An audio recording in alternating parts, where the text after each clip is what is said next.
Los Angeles port, we go to not only all 50 states, but all 435 congressional districts. We've tied down our financials over the last decade. The importer and exporter business here makes up over 200,000 companies. My work on traveling and through airports continues to make sure that we have the ground truth of what's going on as these supply chains and trade patterns continue to change. Companies are better prepared in terms of planning, in terms of anticipation, and in terms of response. Most decisions have to do with the future. Using modern AI allow you to forecast better. You can take a lot more factors into account. It's just the tip of the iceberg.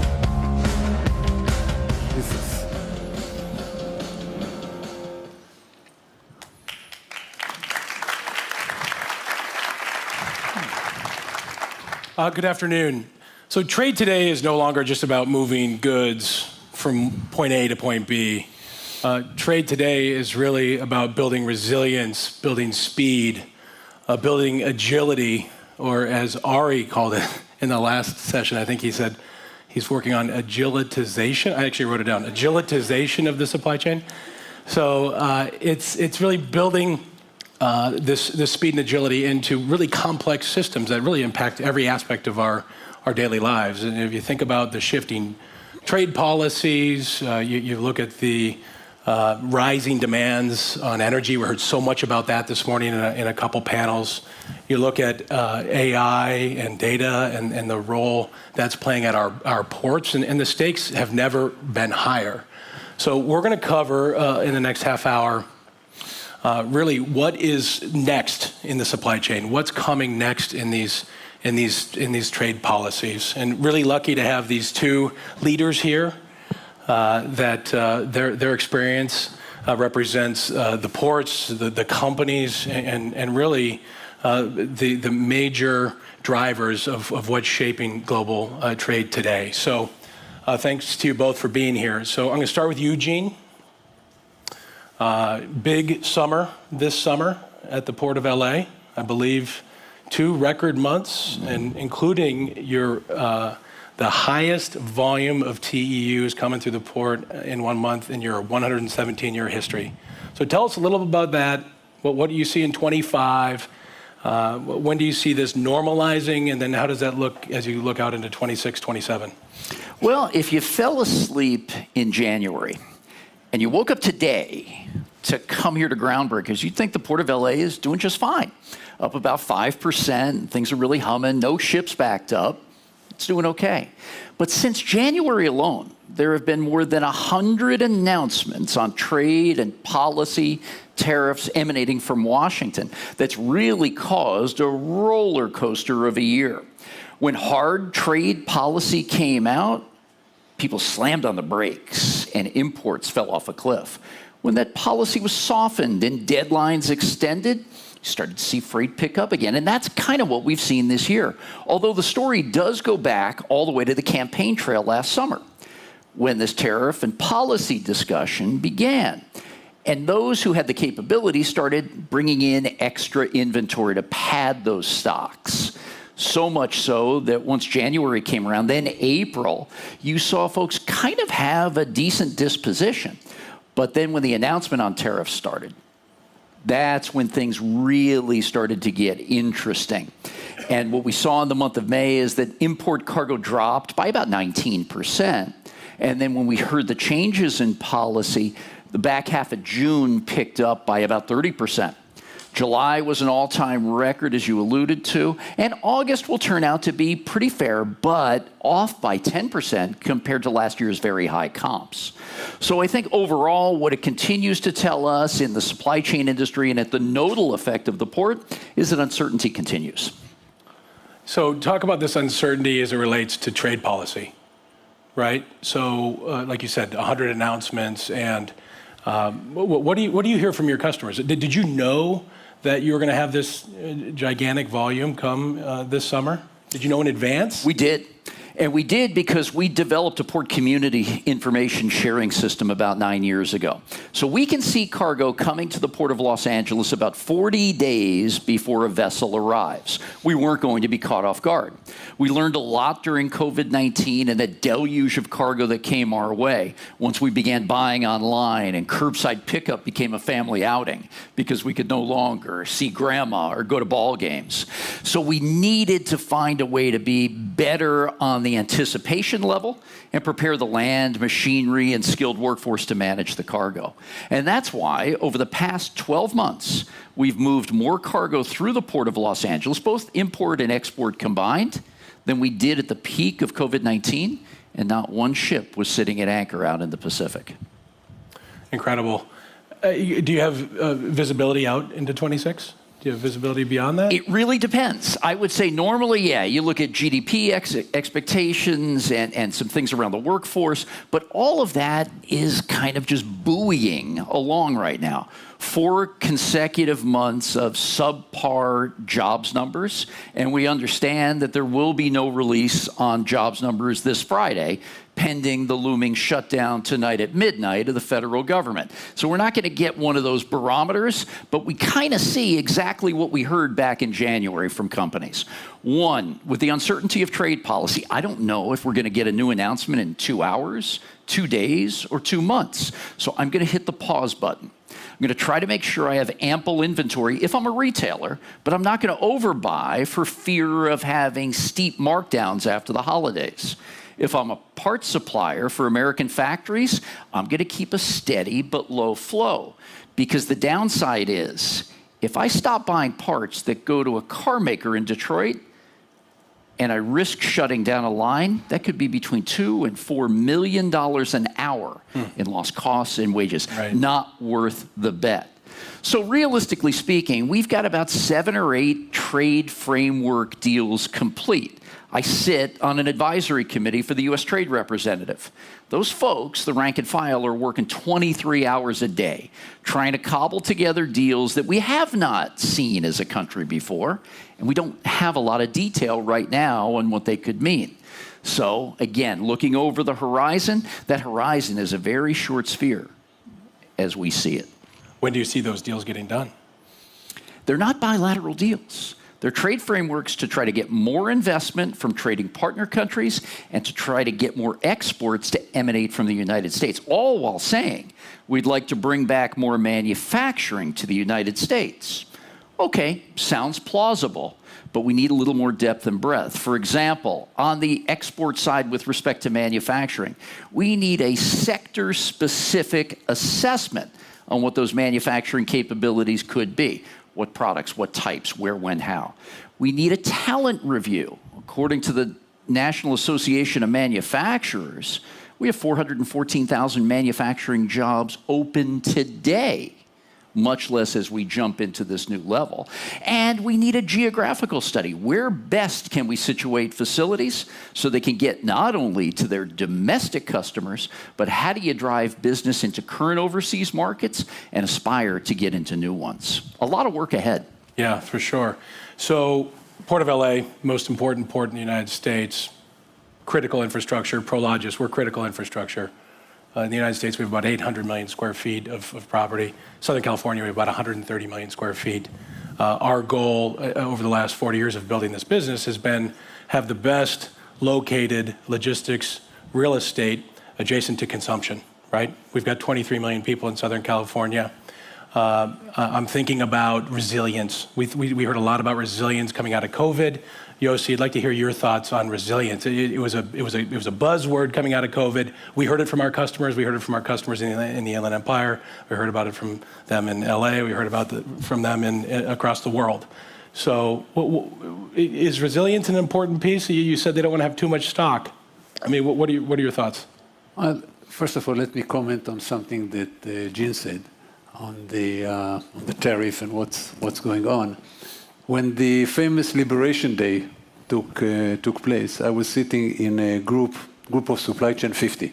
It's 50 chief supply chain officers of some of the biggest companies, and we were all stopped the conference. Everybody took their phone, announcing all this, and then we had the whole evening till midnight sitting and debating what happens. And honestly, the opinion was it's just another day at the office. Nothing big deal. What we didn't know then is that it will start oscillating like crazy. It's the uncertainty that keeps it's exactly what Gene said. Everybody is going back. What should we do? We look at the employment numbers. I don't know. There's a lot of media coverage that it's AI. I don't know if it's AI. So it could be that people are not hiring because they don't want to invest. It's not clear at all that AI is the culprit here. Looking back at resilience, the problem is uncertainty, and we went through several disruptions of supply chain beyond COVID. I mean, the Panama Canal, the Suez Canal, the wars, all of this. So, actually, one comment that the person who was talking about food said that I always talked in my presentations is that people talk about COVID. If you listen to the media, supply chain broke down. The breakdown of supply chain. That's absolutely nonsense. This was the finest hour. The changes were massive. Not only food, but food, of course, is one of them. When half the food that was going to restaurants and to, university was gone and going the other way, it took days to adjust. And honestly, nobody went hungry. Right. Yeah, sometimes you couldn't get the, exactly thing that Toilet you wanted, paper. but you got 72 other options. So Which is produced domestically. Right. Okay. So they weren't stuck on a boat. So, yeah, we talk about resilience. In general, we talk about today's supply chain. We talk about low cost is always there. Supply chain supporting revenues always there. But we're talking more and more about resilience, sustainability. So resilience is a term from material science. Is the ability of any material to return its former shape after deformation. Here we are talking about the ability of an organization to get back to the same KPI, being it level of service, level of manufacturing, whatever it is, after some kind of disruption. That's the essence of resilience. But honestly, supply chain managers are good at it. It's much better than what you read about in the press. Operators know what they're doing. There's a lot of new technology that helps. We can talk later about the sustainability aspect, which the Well, it is. It costs money, what you're talking about. And then you keep mentioning sustainability. Sustainability costs money, too. So I'd like to hear from both of you your thoughts around sustainability in the supply chain. Let me first talk about resilience, just to answer. Resilience costs money.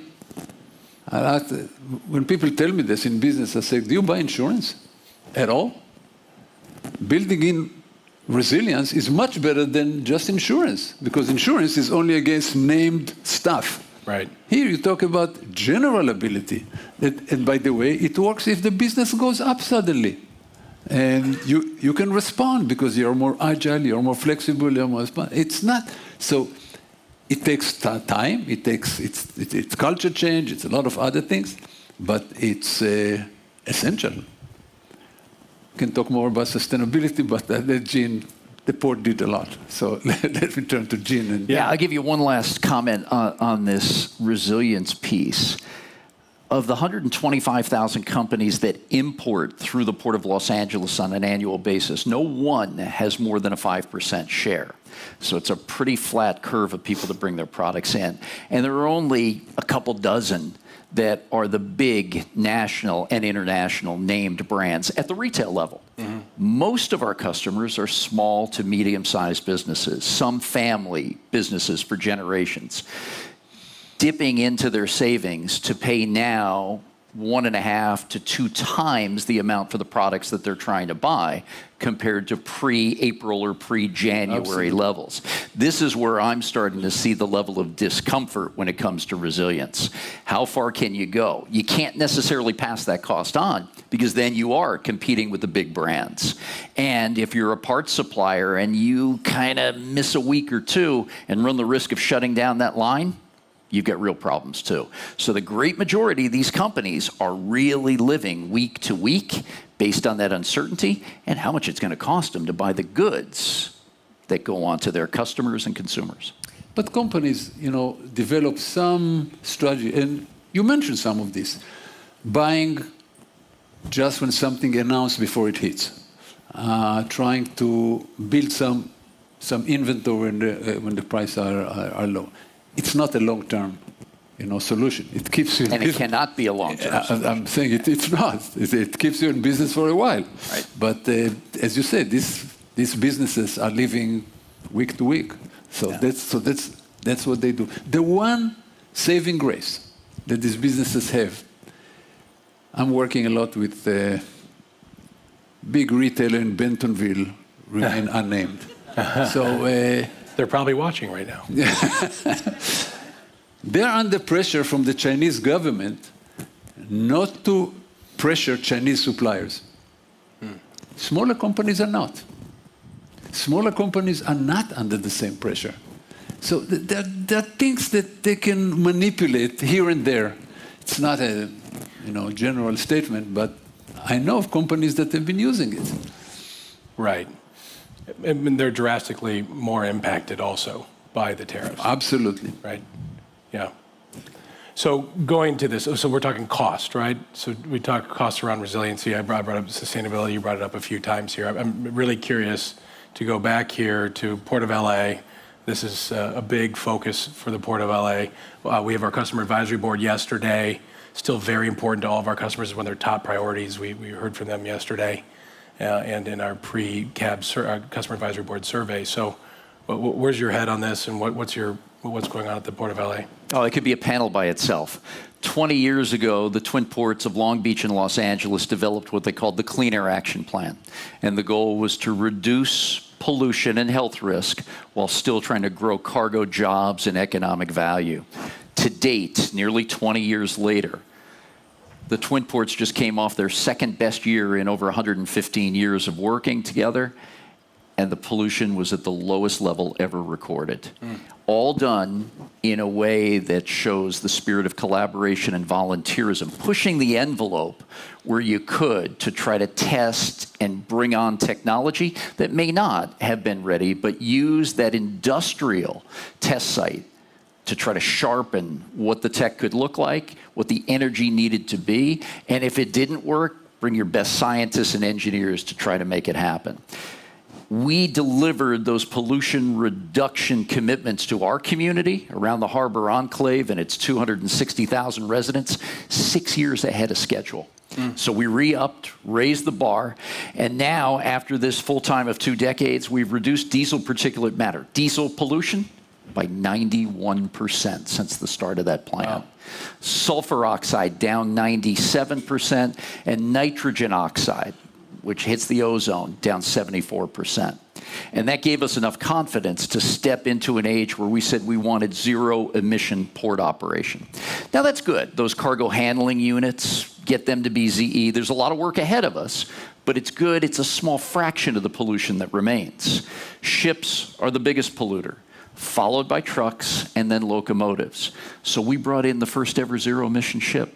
Running on e-methanol, thanks to the great company Maersk. The Maersk Alette sailed from central China to LA in 16 days, a 16,000 TEU workhorse vessel on e-methanol, effectively the first ever in the United States. Shipping companies now, including Maersk, are purchasing new build vessels with 2 fuel tanks. One to run on traditional fuel, the other to use for synthetic and renewables. Now, I want to shift the tables completely and build those fueling stations and infrastructure at the Port of Los Angeles. It's going to be an unbelievable debate with state, county, and city leaders when it comes to permitting and entitlements that take so long here. But if you want to clean the air, The next gen is to work on the ships collaboratively with the owners and be able to supply that fuel so they have greater quantities, better ability, and reduce the price to make it competitive. Same thing with trucks. It's great to say you want a ZE truck. They're super expensive and they require infrastructure, whether it's hydrogen or charging capacity. We've got a blueprint throughout the region. We know where the truckers stop to get coffee, get a new tire, get their gasoline tanks filled up. Let's have in-kind services around fueling and charging where they know and where they trust those stops to take place. Prologis has led the way in putting charging and fueling capacity at their facilities. And working with Megan here in Southern California and Kim, the truck that goes to the warehouse, devanning its container, can get that charge. Beautiful. Points of rest. While the technology is still growing, this is that public-private partnership we've been talking about. Yeah, it's tremendous. Yeah, completely agree. And we actually just opened up our first public charging station, a 5-acre parcel in Vernon here yesterday. Yeah. Congratulations. So it's our first public, and we have a number of on-site charging stations, as you said, with a couple of the customers you actually mentioned here. So, Yossi, I know you have some feelings around, or some thoughts really about everything yes, with sustainability. Feelings, I don't know about feelings, but opinions I always have. Feelings, I meant opinions. 3 opinions on every subject. What the hell? I mean, I've learned that in a very short period of time. Yes. Look, the port did an admirable job, but one has to take it.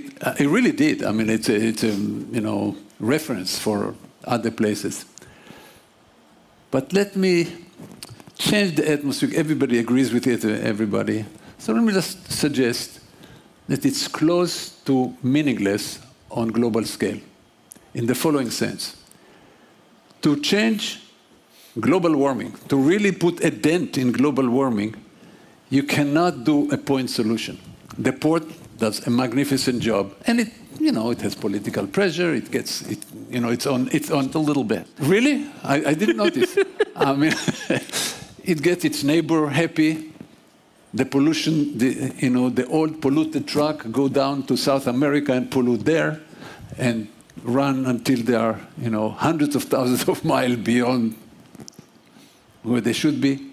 And one should think, well, it's called global warming. It's not LA warming. It's global warming. So the air in LA gets better. There's no doubt about it. But if you talk about global warming, there are actually only 2 solutions, basically. We do one thing we do with all the renewables. The other solution is to align, sustainability actions with economics, which means serious carbon taxes. But serious carbon taxes that change behavior. It doesn't work. It doesn't work. People don't vote for it. So in France, they burned Paris. Remember the yellow vests and all this. So even Vancouver that did something, canceled it. Because small, it just didn't work and people were against it. The other possibility we already talk about is build base load of nuclear facilities. There's starting a movement there.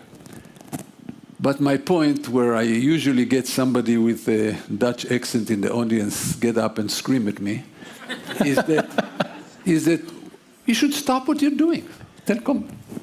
Don't do the little things. I had a tiff on something like this with the CEO of McDonald's. I said, why the hell are you changing all this plastic straw to disgusting, paper straw that melt in your mouth? I mean, this does not do anything. It really doesn't do anything if you look at the percentages. Or there's so much performative actions. And I'm really excluding the port for this because it did things. But there's so much performative action. People do small things. And my point is, it's a fig leaf not to do what is required. Because I asked the CEO of McDonald's, I said, at least we do something, so what can we do? I said, stop selling meat. Cows are huge pollution. I mean, they create methane. Yes, a lot of it. Methane is 28 times more harmful to the environment than CO2. So do it. So it's big business for the Port of LA, though, probably, right? It sure is. We can't do it. So people are doing what the media will buy. So I said, what should we do? I said, okay, you have lots of lobbyists coming around. Make sure that we get nuclear plants everywhere. I mean, France is supplying 75% of its electricity from nuclear plants. We heard more about it in some of the previous session, and it's starting to move, but so slow. You know, I was talking to a guy from a chief technology officer from a company that built them, and he was so frustrated. He said, "For God's sake, people are afraid of it. We build them inside nuclear submarines. You think it's easier to build them on ground?" Yes, it's easier to build them on ground. We can make them safe. But there's a lack of understanding of what's involved. So Sure. But that's what needs to be done. Well, you bring energy up. We talked a lot about energy this morning in a couple of panels. Eugene, what are your thoughts here on energy and port infrastructure and your investments, and what problems do you see? What opportunities do you see? Yeah, we're also in a fairly unique position here in the city of LA. We've got a city agency, the Los Angeles Department of Water and Power, that we work with directly at the port, as do many of our customers. But it's all about striking this balance, Yossi, right? Absolutely. Where we have a super high risk tolerance, and we've tried to push it as far as we can. The hope was, and I know hope is not a strategy, but the hope was, if we could do some things here as a fairly large port, we could get others in Europe and Asia to help work with us, right? You could start building scale around heavy-duty trucks, electrical generation. What would that be vessels. specifically?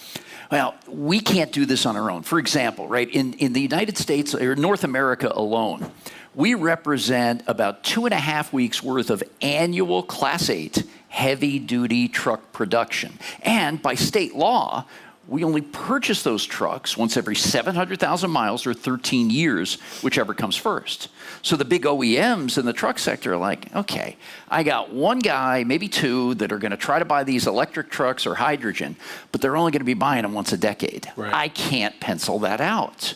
So could we get the Hamburg port? Could we get the guys in Shanghai and Singapore and others to band together? Now, different classifications, a lot of complexity comes, but that's the idea.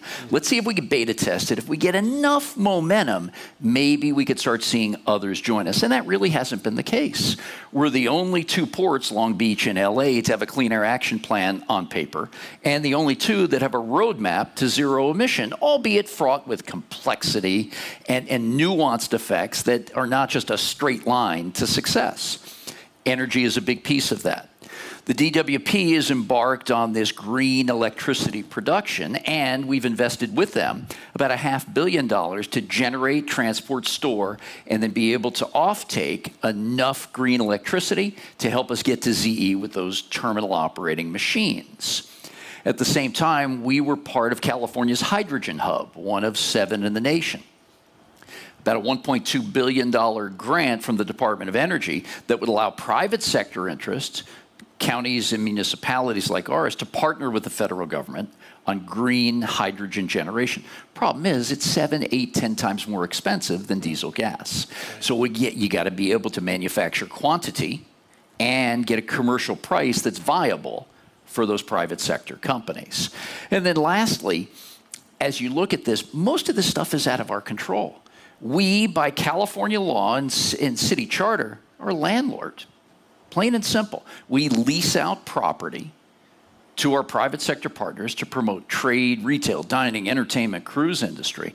Yet we've been punching above our weight. We have this outsized presence in an industry that relies on our advice, that wants our partnership, and wants equal footing on how we plan this out, so we don't get the heavy hammer of regulation, because it's a balancing act.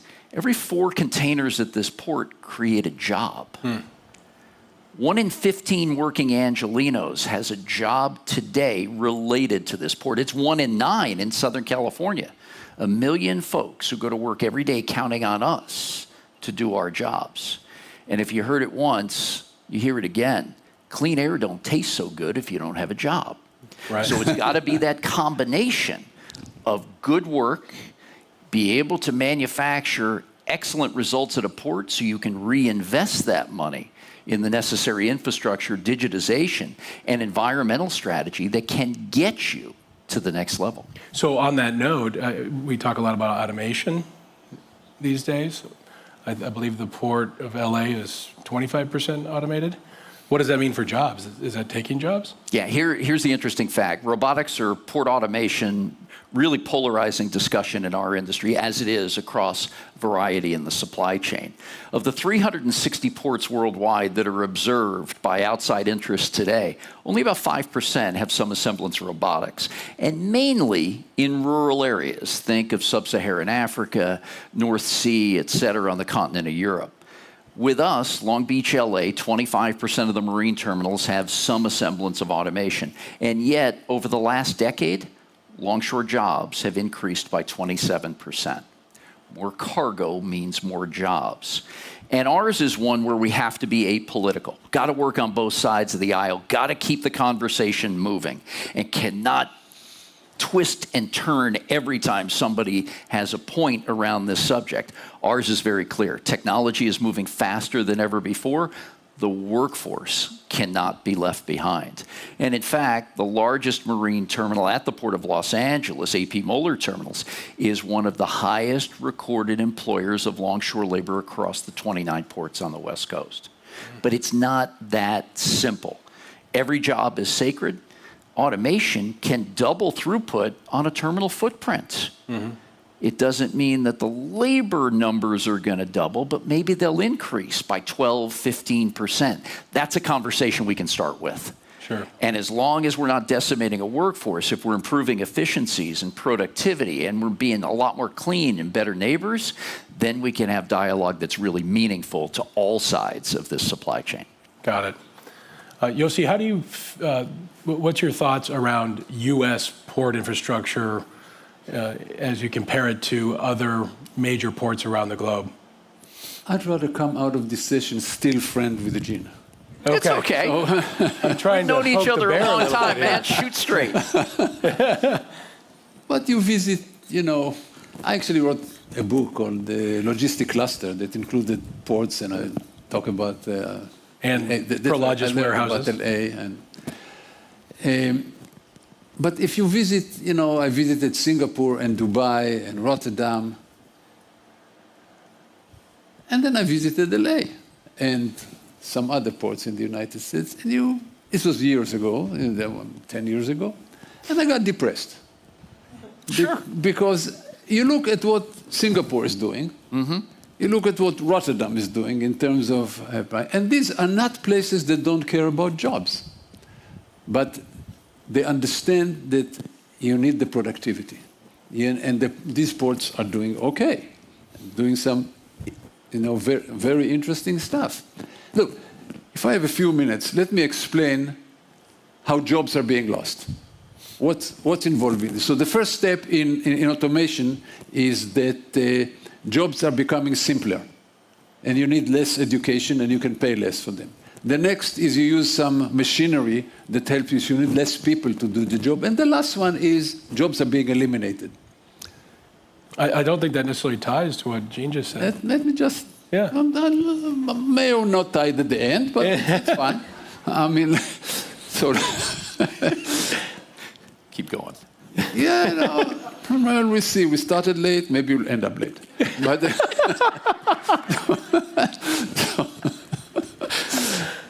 no, I forgot my train of thought. No.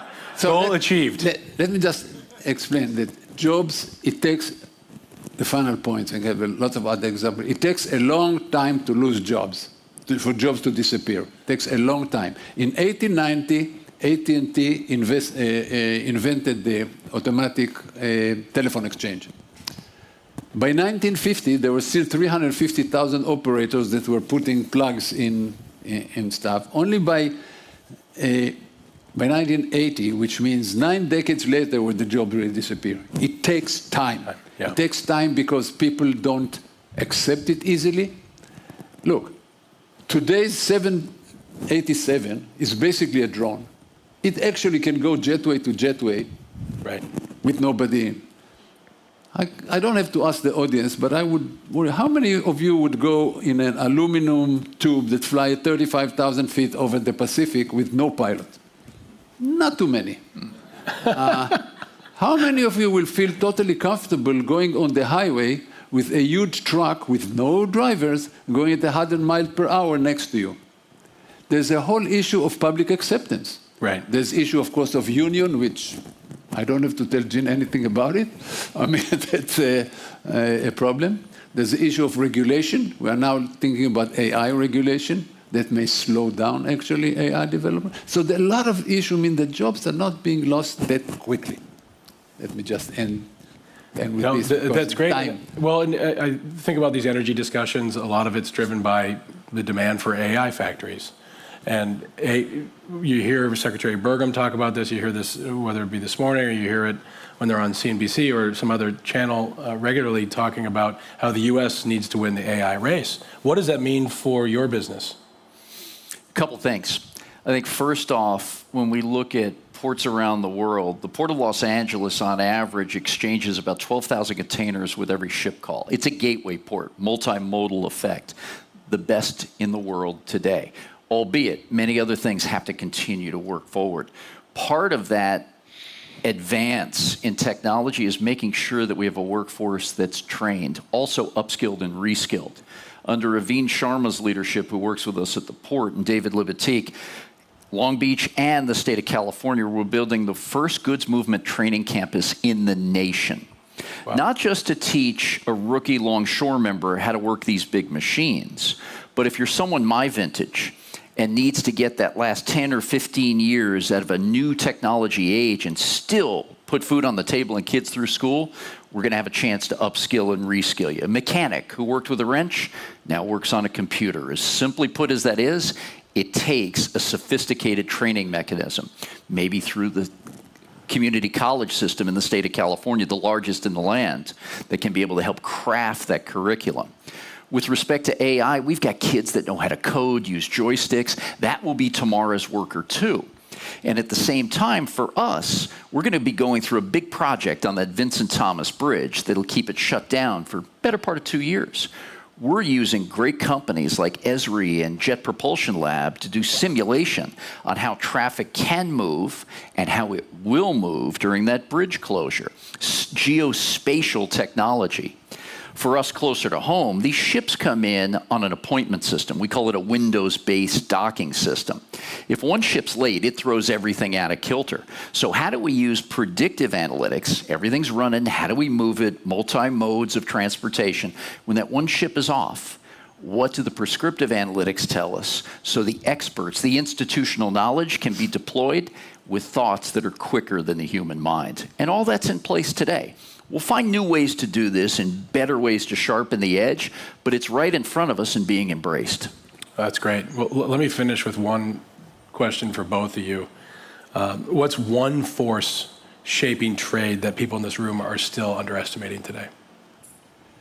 I would say the issue with energy and sustainability. The one thing that we did not cover when we talk about the huge increase in energy demand, we talk about manufacturing and AI and crypto. Over half the world population is living on less than $5.60 a day. If they want air conditioning, they want to drive car, they want to eat meat, and how can you tell them not to? I mean, it's immoral. When they go, you think about the energy consumption of the world. It's just, and this is a force that's starting to happen in Africa, in Latin America, in some part of Asia. These economies are moving. How can we deal with it in addition to AI and crypto and EV and all of this? So it's really a big challenge. I think information's coming at us faster than ever before, technology, changing policy, new ways of doing business. Let's not minimize that institutional knowledge. I worked overseas 11 years on the ground in 50 countries. I have a view that may be different than some, but the institutional knowledge here in this industry, supply chain United States, and specifically here in Southern California, can't be beat anywhere. Let's use that great institutional knowledge to raise us up even faster with these trends, technology, and capabilities that are coming our way every second each day. Yeah, that's great. And I actually do have one more. just thinking about Flow, the public-private partnership out of DC. Is this going to work? Is this plan for interoperability between the ports and the customers and users? Is this information? It works in airlines. It works in airlines. It works in airlines. And those are highly competitive folks, right? And those are not, giving each other. They are highly competitive. Why won't it work? I think Flow has a good chance of working. I don't know what you think. It's a Department of Transportation initiative, the Freight Logistics Optimization Works, built in part from our port community system here in LA, a coalition of the willing to share information. Yes. I guarantee you, one of the reasons we moved all this cargo and didn't see ships backed up is the influence that Flow had and the camaraderie of people working together. Even if it was not perfect, it was folks trying to get the job done from all corners of the country. Yeah, the supply chain is an orchestra without a conductor, right? And this is one answer to that, right? That's right. Yeah. Well, great. Well, we could go on for hours longer. I really appreciate you both being here. Thank you so much for all your insights. Thanks, everybody. All right.